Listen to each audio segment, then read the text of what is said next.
There was a ballot that was rejected first. Live mula sa GMA Network Center, ito ang 24 Oras.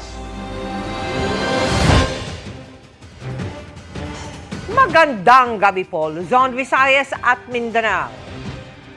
Bistadong operasyon ng isang bodega sa Capas, Tarlac, kung saan ang mga grocery item na expired o pa-expire na, pinapalitan umano ng expiration date. Nasa 5 milyong piso ang halaga ng mga produktong nasabat ng NBI. Kabilang ang mga gatas na panghalo-halo at iba pang pagkaing patok ngayong tag-init. Nakatutok si John Consulta, exclusive. Bit-bit ang isang search warrant. Pinasok ng mga ahente ng NBI Tarlac at Food and Drug Administration ang warehouse na ito sa Capas, Tarlac.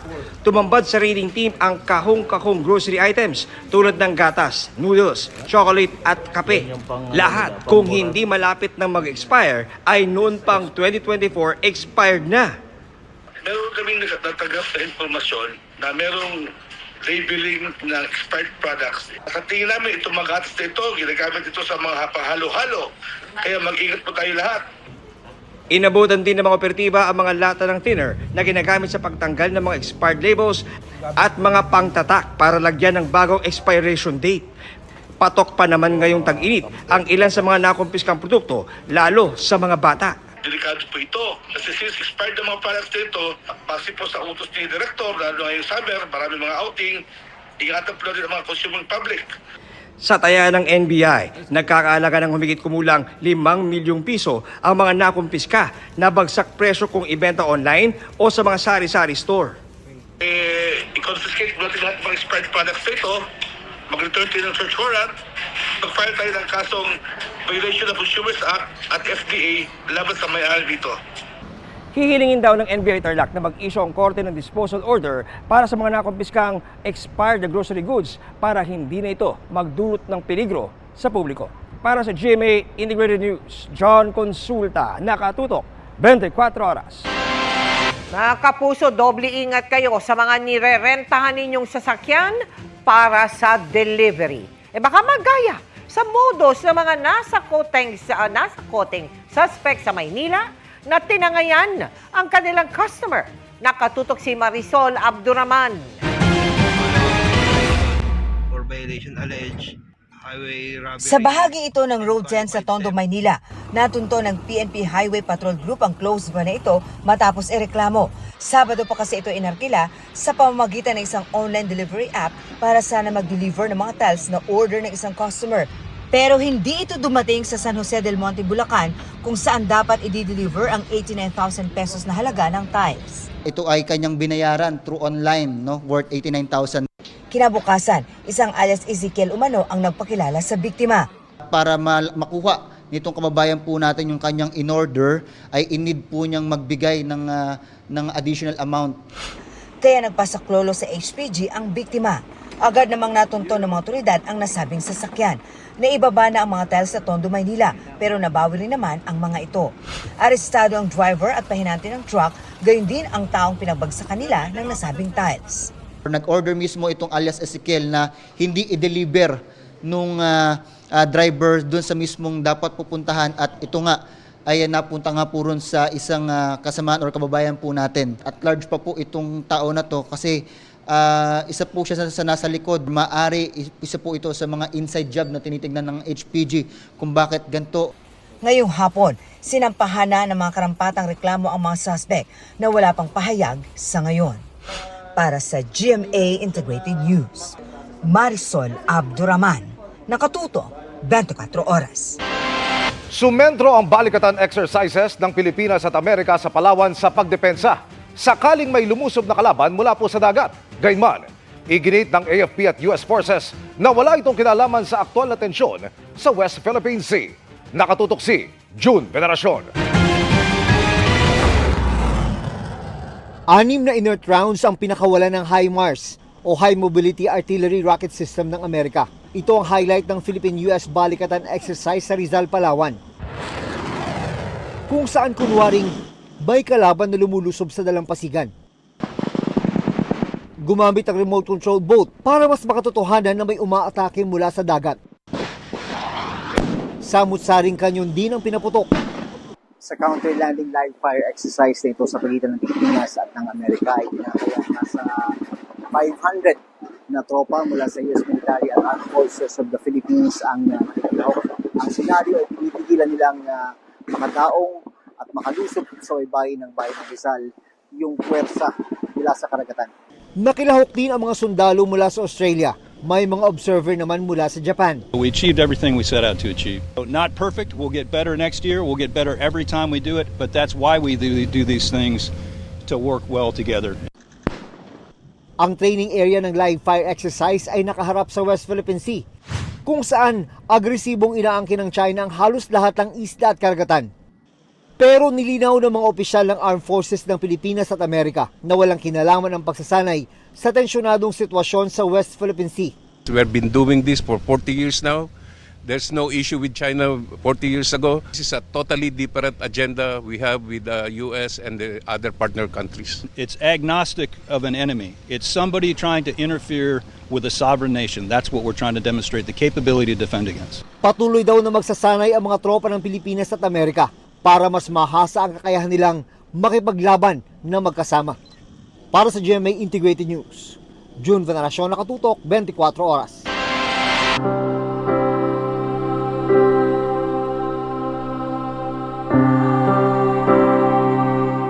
Mga kapuso, matapos iatid sa kanyang huling gantungan, patuloy po ang pagbisita ng mga mananampalataya sa puntod ni Pope Francis at kabilang sa mga dumalaw sa yumaong Santo Papa ang mga kardinal mula po sa iba't ibang bansa.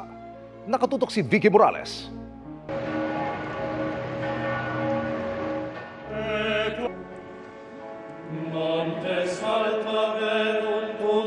Dahil sa paghimlay ni Pope Francis sa Basilica de Santa Maria Maggiore, asahan daw na mula ngayon magiging paboritong puntahan ito ng mga turista.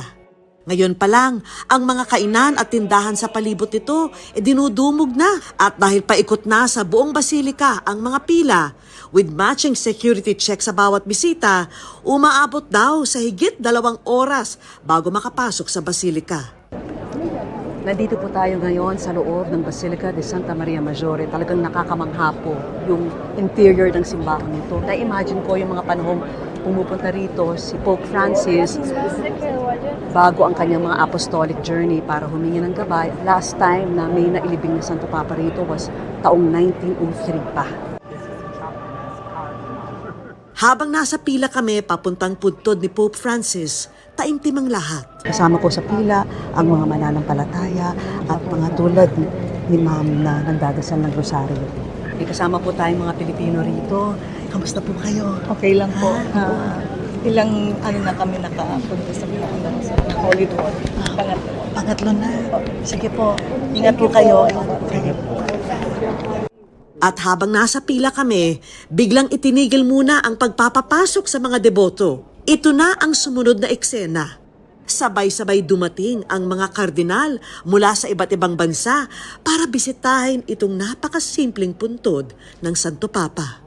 Nakikita po natin sabay-sabay nang dumarating ang mga kardinal galing silang St. Peter's Square at nag-bus sila sama-sama papunta rito nga sa Basilica de Santa Maria Maggiore. Nandito na po si Cardinal Tagle. Hi, Cardinal! Hi! Pati si Bishop Ambo na dito na rin. Hello po!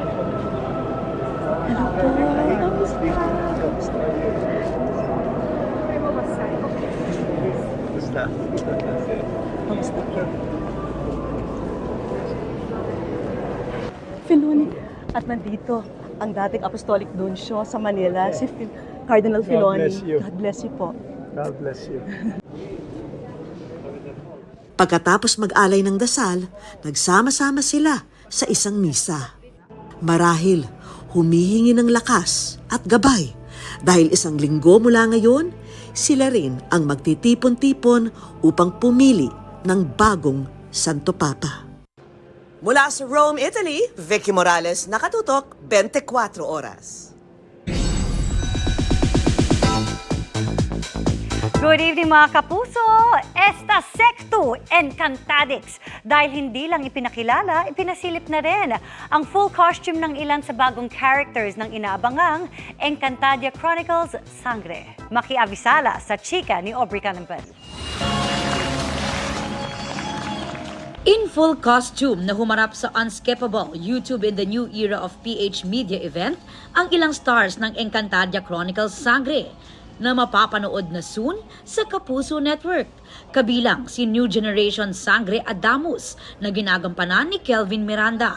Siyempre, excited na rin kaming lahat na mapakita kung ano ba talaga yung nilalaman ng Encantadia. So, Ipinasilip na rin sa unang pagkakataon ang warrior costume as Zaor ni Gabby Eigenman. Actually, we're all excited to showcase what's in store for 2025, especially for Encantadia Chronicles, which is Sangre. Bagong karakter din na dapat abangan si Daron, nagagampanan ni John Lucas. Ito na yung parang resulta ng mga pagpapagal nila, o ng mga hirap, pagtsatsaga ng lahat ng mga nakaraang buwan. So nung lumabas yung teaser, sobrang nakakatuwa, nagbunga talaga. May magandang resulta. Ang Gueco twins na sina Vito and Kiel as Matuk and Tukman. Si Therese Malvar as Dina mula sa Mortal World. At ang beloved Encantadia character na si Imaw may special appearance rin. Magmula noon hanggang ngayon, parami ng parami at palaki ng palaki ang mga kasama ko rito. Ang presentation of characters ng Encantadia Chronicles Sangre ang isa sa highlights ng presentation ni GMA New Media Incorporated President and COO Dennis Augusto Kaharian. In this day and age, marami na raw kasi ang tumututok din sa YouTube kung saan tampok ang ilang programa ng GMA. At ang isa sa most viewed Kapuso show, ang Encantadia 2016, even after 9 years. Marahil hindi ito alam ng marami. Even yung Encantadia na 2016 hanggang ngayon, pinapanood pa rin. Nasa top 10 pa rin ng mga content na pinapanood ng mga kapuso natin. Aubrey Canampel, updated sa showbiz happenings.